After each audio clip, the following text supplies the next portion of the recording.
Отандық актерлар ойнаған картиналарда әлемдік көрермен жүрегін жаулауға әзір. Бір ғана мысал. Самал Еслямова басты рөлді сомдайтын Айка драмасының Оскарға үміткер атануы. 2018 жылы басы қасы 40-тан астам төл туынды үлкен экрандарға жол тартты. Солардың арасында Сергей Дворцевойдың Айка туындысының орны бөлек. Венеция фестивалінде таныстырылған лента арқылы әлемдік кинода жаңа актриса Самал Еслямованың есімі пайда болды. Үлкен рахмет. Thank you very much. Бұл рольға мен өзімнің 7 жыл өмірімді салған едім. Өмірімді ғана емес, өзімнің бүкіл күшімді физически и моральный.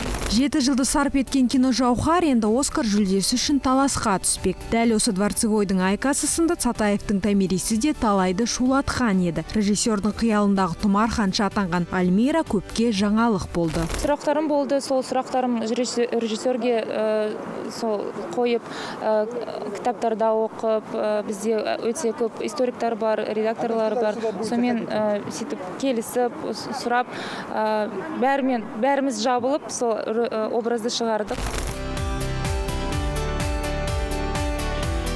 Кино әлемде қалыптасқан жолы бар Санжар Мәдидің Әміре образы ел арасында ұзақ талқыланды. Себебі көрермен тарихи туынды арқылы актерді өзге қырынан таныған еді. Менің саған жақсы жағалым бар. Бұл менің қолымнан келем екен. Ал режиссерлар арасына Жеңісхан Момышев үшін бұл жыл өте ерекше. Енді киногер продюсер ретінде бақ сынап, дебюттік картинасын таспалауға кірісті. Тек қана қарттар үйінің темасын алдық. Трага комедия. Өйткені драма қылатын болсақ, ондай драмаға көп адамдар бармайды. Сол проблеманы комедия арқылы халыққа жеткізу менің мақсатым. Жеңісханнан қалыспай Нұрлан Батыров та режиссер ретінде тұңғыш туындысын дүниеге әкелген еді. Проявление картинасын түсіру үшін танымал Вайнер 5 жылын жұмсаған екен. Езжайте уже домой.